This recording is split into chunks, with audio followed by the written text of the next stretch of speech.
안녕하세요. 러시아 문학과 미술 이야기 리드 러시아입니다. 오늘은 1933년 러시아 작가들 중 최초로 노벨 문학상을 수상한 이반 분인의 생애를 만나보려고 합니다. 많은 관심 가져주시고요. 구독, 좋아요 꼭 눌러주세요.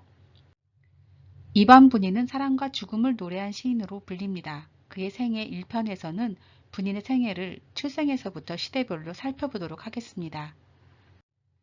이반 분인은 러시아의 중부 도시 보로네시의 전통이 있는 귀족 가문에서 태어났습니다. 분인의 아버지는 다혈질의 열정적인 인물이었지만 가세가 기울자 술로 세월을 보냈습니다. 어머니는 검소하고 온화하고 신앙심이 깊은 여인이었습니다. 이반 분인의 형제는 형 유리, 둘째 형 예브게니 그리고 여동생 르드밀라가 있었습니다. 분인의 부모님은 모두 9명의 아이를 낳았지만 5명은 일찍 세상을 떠나서 이렇게 넷이 성장하게 됩니다. 가족 중에서 분인에게 가장 영향을 많이 미친 인물은 형 율리입니다. 형 율리는 젊었을 때 인민주의자였고 감옥에도 갔다 와서 사회활동가가 되었던 인물입니다. 분인의 아르세니예프의 인생에서 게오르기 형으로 형상화됩니다. 둘째 형 에브게니는 아르세니예프의 인생에서 큰형 니콜라이 모습 속에 약간 투영되었습니다. 부모님이 형들의 공부를 위해 아르올 지방으로 이사하자 분인은 그곳에서 어린 시절을 보냅니다. 옐리츠키 김나지움에서 수학했습니다. 8살 때부터 푸시킨과 레르몬토프를 모방한 시를 쓰기도 하였죠. 그리고 1887년 잡지 로지나 조국에 시를 발표하면서 시인으로 등단하게 됩니다. 이때가 17살이었습니다. 그러나 분인은 문학 활동만으로 생계를 유지하기가 상당히 어려웠기에 교정, 사설 쓰기, 연극 비평 등 여러 가지 일을 하면서 작품 활동을 병행하게 됩니다. 그러다가 1890년대 초 산문을 발표하면서 시인보다는 소설가로 더 많은 인정을 받게 되죠. 1880년대는 러시아 문학사에서 중요한 시기입니다. 톨스토이가 1879년에 안나 까레니나를 발표한 이후 소설을 절필하게 되고 도스토옙스키는 1881년에 사망하였으며 투르게네프도 1883년에 사망하였습니다. 이렇듯 1880년대는 19세기 러시아 리얼리즘 문학을 이끌었던 핵심 작가들이 이런저런 이유로 문학과 멀어지면서 문단에 공백이 생기던 시기입니다. 찬란했던 러시아 문학의 위상을 20대에 접어든 젊은 체호프가 이어받았던 시기입니다. 그렇게 분인의 등장은 문학계에서 매우 반가운 일이었습니다. 분인은 1897년 첫 단편집 세상의 끝을 발표하여 비평가들의 호평을 받게 되죠. 그리고 1890년대 후반부터는 스레다, 즉 수요일이라는 문학서클의 주요 멤버로 활동하게 됩니다. 수요일의 회원들로는 고리키, 쿠프린 등이 있었고 체호프도 가끔 참석합니다. 사진은 분인과 체호프입니다. 둘의 관계는 후에 다시 설명하겠습니다. 1900년 중편 안토노프의 사과를 발표합니다. 그리고 1900년대 초반부터 고리키의 지식출판사에서 함께 활동하게 되죠. 분인은 1900년과 1903년 서유럽과 카프카스를 여행하였습니다. 그리고 1907년에는 이집트, 시리아, 팔레스타인 등을 여행하면서 유럽적인 것과 아시아적인 것을 통합하는 데 많은 관심을 갖게 되죠. 그는 아시아를 현대 인류의 조상으로 인식하며 동방 역사, 예술, 그리고 불교 및 이슬람 등의 종교에 큰 관심을 갖게 되었습니다. 이집트 실론 섬 등을 여행해서 그때 받은 인상을 1914년에 발표한 단편 형제들에 반영하기도 했습니다. 분인은 1903년 푸시킨 문학상을 받으면서 작가로서의 입지를 확고히 하게 됩니다. 분인은 1909년에 시집 낙엽으로 다시 한번 푸시킨상을 수상하게 되죠. 분인은 1909년 마을로 다시 주목을 받으며 명성을 얻게 됩니다. 이반 분인은 1900년에 발표된 서정적 단편소설 안토노프의 사과와 1909년에 출간된 마을에서 역사적으로 형성된 전형적인 러시아인의 성격을 미화하지 않고 진솔하게 묘사했다는 평가를 받습니다. 그 후 1915년 봄날 밤과 1916년 샌프란시스코에서 온 신사를 발표하게 되는데 이 작품들에서 분인은 자본주의 문명에 대한 비판과 인간의 삶과 죽음의 문제를 철학적으로 다루고 있습니다. 샌프란시스코에서 온 신사가 출판되었을 때 비평가들은 톨스토이의 이반 일리치의 죽음과 비교해 논문을 발표하기도 하였습니다. 두 작품 모두 삶과 죽음이라는 인간의 본질적인 문제를 제기하고 있는데 죽음이라는 물음을 통해 인간은 실존하는 억압에서 해방될 수 있다는 두 작가의 공통적인 사상을 엿볼 수 있게 하죠. 여기까지가 분인의 망명전 삶입니다. 분인의 망명전 개인적 삶을 보면 분인의 자전적 소설 아르세니예프의 인생에서도 묘사되었듯이 분인은 유서 깊은 귀족 가문 출신이었음에도 불구하고 19세기 러시아 잡계급 지식인들과 유사한 생활을 하였습니다. 일찍 부모로부터 독립해서 자기가 벌어 생활을 하였죠. 1889년 즉 19살에 형 율리를 따라 하리코프에 정착했다가 크림으로 가서 아룰신문에서 일하기 시작하였습니다. 이때 이 신문사 기자로 일했던 바르바라 빠신코를 만났고 1891년부터 함께 살기 시작했습니다. 바르바라 빠신코는 아르세니예프의 인생에 등장하는 첫사랑 리카의 원형이기도 합니다. 빠신코는 키가 크고 매우 아름다운 몸매에 안경을 쓴 여인이었습니다. 그러나 빠신코 아버지의 반대로 여러 가지 사정상 결국 빠신코는 분인을 떠났고 부유한 지주였으며 분인의 친구이기도 했던 아르세니 비비코프에게 시집을 갑니다. 아르세니예프의 인생에서 리카는 그와 헤어진 후 폐병으로 사망하는 것으로 나오는 점이 현실과 다른 부분입니다. 분인은 빠신코와 헤어진 후 매우 힘들어했다고 전해지는데요. 형들은 그가 목숨을 끊지 않을까 염려했을 정도였다고 합니다. 분인의 첫 번째 공식 아내는 안나 차크니였습니다. 분인은 만난 지 며칠 만에 안나에게 청혼했을 만큼 첫눈에 반했다고 하죠. 분인은 차크니를 아름답고 너무 순수하고 담백한 아가씨라고 말했습니다. 그들은 1898년 결혼합니다. 차크니는 19살이었고 분인은 29살이었죠. 그러나 곧 그들은 파경을 맞습니다. 분인은 형 율리에게 보낸 편지에서 차크니가 경박하다고 비난했다고 하죠. 반면 차크니는 분인이 너무 냉혹하다고 책망했다고 합니다. 1900년에 이반 분인은 안나 짜크니를 떠나는데요. 짜크니는 그 당시 임신 중이었습니다. 짜크니는 아이를 혼자 낳았지만 아이는 몇 년 후 병을 앓다가 사망합니다. 안타깝게도 이반 분인은 둘째 부인에게서도 다른 여인에게서도 그 후 아이를 얻지 못했습니다. 분인의 두 번째 부인은 베라 무롬체바였습니다. 1906년 문학의 밤에서 만나게 되었죠. 그리고 1907년부터 동거를 시작하지만 짜크니가 이혼을 해주지 않아서 정식 결혼을 할 수 없었습니다. 둘은 1907년 신혼여행 겸 해서 동방 즉 시리아, 이집트, 팔레스타인으로 여행을 떠나죠. 그리고 1910년에는 유럽과 이집트도 여행합니다.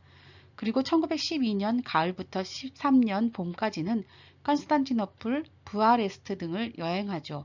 이렇게 분인은 1907년부터 1915년까지 터키, 소아시아, 그리스, 알제리 등을 여러 번 방문합니다. 유럽 전역과 시칠리아, 이탈리아, 루마니아, 세르비아 등도 여행하는데 분인은 여행을 특히나 좋아했다고 합니다. 분인과 무롬체바는 함께 했지만 정식 결혼은 하지 못했습니다. 그리고 이반 분인이 파리로 망명한 후인 1922년에서야 결혼을 하게 됩니다. 그렇게 분인이 1905년 죽을 때까지 둘은 거의 반백년을 함께 살았습니다. 함께 망명 생활의 어려움을 이겨내고 제2차 세계대전을 견뎌냈죠. 이제 분인의 망명에 대해 이야기할 차례인 것 같습니다. 분인은 1905년 나цион알 호텔에 머물 때인 12월 제1차 러시아 혁명의 목격자가 되었습니다. 분인은 처음에는 교착 상태에서 벗어날 수 있는 탈출구로서 혁명을 환영했다고 합니다. 그러나 1917년 10월 혁명을 비인간적 유혈 사태로 인간 사회를 강제적으로 변화시키려는 광란의 짓거리라고 평가하게 되죠. 분인은 그렇게 1917년 혁명을 참사로까지 받아들였다고 합니다. 결국 분인은 혁명의 소용돌이에 빠진 러시아의 수도 피트르부르크를 떠나서 모스크바에 도착합니다.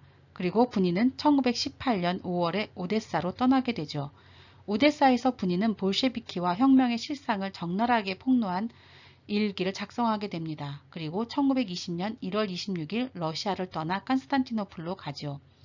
컨스탄티노플에 잠시 머물다가 1920년 3월 말에 파리에 도착하여 안착하게 되는데요. 그리고 긴 망명 생활을 시작하게 됩니다. 본인은 프랑스에 살면서 가끔씩 영국, 스웨덴, 독일, 에스토니아, 유고슬라비아, 이탈리아를 여행합니다. 망명 생활 중에 분인은 1920년 미자의 사랑을 발표하였습니다. 자신의 어릴 적 사랑을 다룬 작품이었습니다. 분이는 1923년부터 1945년까지 프랑스 남부 도시 그라스에서 주로 보내게 됩니다. 분인이 가까이 지낸 망명 예술가들은 자이제프, 알다노프, 스제뿐 그리고 분인의 마지막 사랑이 되었던 시인 꾸즈네쪼바였습니다. 이 중에서 꾸즈네쪼바와의 스캔들은 유명했죠. 1926년 분인은 시인이었던 갈리나 꾸즈네쪼바를 만나 사랑에 빠집니다. 1927년부터 그라스의 분인 집에서 부인과 함께 셋이서 함께 살기도 했죠. 분인은 부인 베라와 이혼하지 않은 채 꾸즈네쪼바를 사랑했습니다. 아내 베라를 사랑하니라는 질문에 분인은 베라를 사랑하느냐고요? 어떻게 사랑하지 않겠어요? 내가 내 손과 발을 사랑하는 것과 똑같죠 라고 말했다고 합니다. 분인의 비서이자 연인이 된 꾸즈네쪼바와의 사랑은 1933년까지 이어지죠. 그러다가 꾸즈네쪼바가 옆집에 살던 독일계 러시아 철학자 뾰트르 스제푼의 여동생 마르가리타를 사랑하게 되면서 자연스레 멀어지게 됩니다. 1934년에 꾸즈네쪼바는 마르가리타와 함께 독일로 떠나버리게 된 것이죠. 그렇지만 꾸즈네쪼바는 이반 분인의 마지막 사랑으로 아직까지도 거론되고 있습니다. 분인은 망명 시기인 1927년 가장 중요한 작품인 아르세니예프의 인생을 쓰기 시작합니다. 총 5권으로 구성된 이 책은 1933년에 완성되지만 최초의 단행본은 1930년 파리에서 출간됩니다. 그리고 전집은 1952년 뉴욕에서 출판되죠. 이 작품으로 1933년 11월 7일 노벨문학상을 수상하게 됩니다. 수상 이유는 성실한 예술가적인 재능을 소유하였으며 그 재능을 가지고 소설에서 러시아적인 성격과 특징들을 부흥, 재생, 재건하였다였습니다. 그리고 1934년에서 36년에 베를린에서 새로운 전집을 간행하였으며 1937년 철학적 에세이인 톨스토이의 해방을 완성합니다. 그리고 말년인 1950년에 회상록을 발표하죠. 1952년에는 분인의 마지막 작품인 시집 밤이 분인 사후인 1955년 뉴욕에서 출판됩니다. 분인은 체호프에 대하여라는 회고집을 집필하고 있었으나 미완성으로 끝나게 됩니다.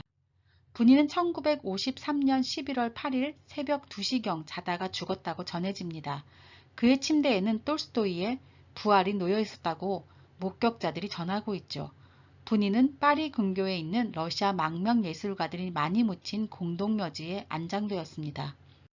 분인은 60여년에 걸친 문학활동을 통해 19세기 비판적 사실주의 전통을 창조적으로 계승 발전시킨 뛰어난 스타일리스트로서 자신만의 독자적인 입지를 굳혔다는 평가를 받습니다. 작가로서 분인 인생 중에 빼놓을 수 없는 것이 바로 노벨문학상 수상입니다. 러시아 출신 노벨문학상 수상 작가는 총 5명입니다. 1933년 이반 분인이 아르세니예프의 인생으로 받았으며 1958년 보리스 파스테르나크가 닥터 지바고로, 1965년 미하일 숄로우프가 고요한 동강으로, 그리고 1970년 알렉산드르 썰제니친이 이반 데니소비치의 하루로 받았죠. 그리고 1987년에 시인 조지프 브로츠키가 수상하였습니다. 분인과 브로츠키는 망명 작가이고 파스테르나크는 당국의 압력으로 수상을 거부하였으며 알렉산드르 썰제니치는 수상을 수락하였지만 구소련으로 돌아가지 못할 것을 염려해서 수상식에는 불참하였습니다. 셜러우프는 소련 당국의 지지를 받으며 당당히 수상하였죠. 분인은 노벨상 수상식의 애인이었던 갈리나 꾸즈네쪼바와 아내 베라 무롬제바를 함께 데려갔습니다. 수상식 장면입니다. 그리고 노벨상과 함께 분인의 작품 활동을 이야기할 때 반드시 언급해야 할 부분이 바로 러시아 망명 작가들입니다. 러시아인의 망명 시기는 제1차 망명 시기와 제2차 망명 시기, 그리고 제3차 망명 시기로 나눌 수 있습니다. 제1차 망명은 백색 망명이라고 불립니다. 1917년부터 1923년까지 6년간의 내전 기간 동안 이루어진 망명 행렬을 말합니다. 200만이 러시아를 떠났습니다. 폴란드와 발틱해 연안 주들에서 망명한 200만을 포함한다면 그 수를 500만이라고까지 말합니다. 대부분이 백위군, 귀족, 상인, 인텔리겐차, 까자크인, 성직자들 그리고 러시아 제국의 국무위원들이었죠. 주로 유럽으로 망명하였는데 중국으로도 약 40만 명이 망명을 했습니다.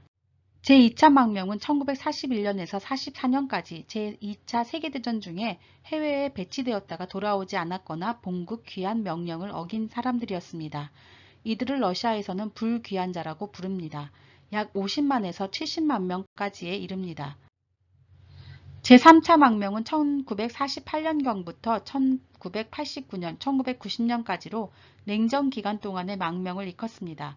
스탈린 체제 하에서 반체제 인사들이 망명한 것이나 또는 해외로의 이탈이 조금 허용되었던 고르바초프 집권 초기에 이루어집니다. 그 수는 약 50만 명에 달합니다. 이 시기는 망명국이 이스라엘, 유럽, 미국 등으로 다양해졌으며 망명자들의 대부분이 그 나라에서 공장 노동자나 일용직 근로자로 육체노동을 하며 어렵게 생활하였습니다. 운이 좋은 경우가 상점이나 택시 운전사를 하였다고 합니다. 러시아의 대표적인 철학가, 작가, 화가 등의 절반 이상이 제1차 망명 시기에 망명하였습니다. 철학가 베르자예프, 불가코프, 로스키, 셰스토프, 까르사빈이 망명하였죠. 예술가로는 오페라 가수 샬라핀과 화가 레빈, 꾸로빈, 배우로는 체홉, 모르주힌 등이 있습니다. 또한 작곡가 라흐마니노프와 스트라빈스키 등이 잘 알려진 망명가들입니다. 작가들로는 부닌, 쉬멜로프, 아베르첸코, 발몽, 기피우스, 자이제프, 구프린, 레미조프, 세베르아닌, 톨스토이, 테피, 사샤 초르느이 등입니다. 젊은 문학가들이었던 츠베타에바, 알다노프, 아다모비치, 이바노프, 호다세비치 등도 이 시기에 망명하였습니다. 여루신으로 당대 명성을 떨쳤던 츠베타예바는 1922년 망명하여 프랑스에 머물다가 1939년 소련의 적극적인 귀국 정책으로 귀국하였지만 소련 작가식당의 종업원 등으로 비참한 생활을 하다가 1941년 자살로 생을 마감하였습니다. 러시아에서는 망명 작가들을 신구세대로 나누어 일컫습니다. 망명 9세대는 부닌, 쉬멜로프, 레미조프, 쿠프린, 기피우스, 메르즈kov스키 등 대부분이 소설가들이었습니다. 시인들로는 세베르아닌, 사샤 초르느이, 브릴료크, 발몽, 기피우스, 바체슬라프, 이바노프 등이었습니다. 신세대 망명 작가들은 눈에 띄지 않는 세대라고 부릅니다. 대표적으로 잘 알려진 블라지미르 나보코프를 들 수 있고요. 가즈다노프, 알다노프, 아게이에프, 포플랍스키, 크누트, 만델슈탐 등을 예로 들 수 있습니다. 신세대 망명 작가들은 대부분이 다른 직업을 가지고 있었습니다. 가즈다노프는 택시 운전수였고요. 크누트는 물건 배달부를 하였습니다. 나보코프도 번역 등을 하였고 인시류, 즉 나비를 연구하는 곤충학자였으며 박물관에서 특별연구원으로 일했습니다. 오늘은 이반 분인의 출생부터 망명 후의 삶까지 살펴보았습니다. 러시아 망명 작가들도 함께 알아보았습니다. 다음 시간에는 분인의 개인적 성향과 러시아 작가들과의 관계를 살펴보겠습니다. 러시아 문학과 미술 이야기 리드 러시아였습니다. 구독, 좋아요 꼭 눌러주시고요. 다음 시간에 또 함께해요.